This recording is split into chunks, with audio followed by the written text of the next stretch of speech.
Hey everyone!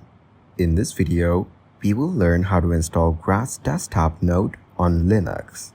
First, update your Linux system to ensure compatibility with the required packages.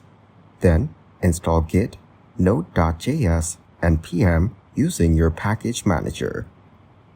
Clone the Grassnode repo directly from GitHub to your local storage. Next, navigate to the project folder where the node files are downloaded. Then install dependencies using npm or yarn inside the project folder.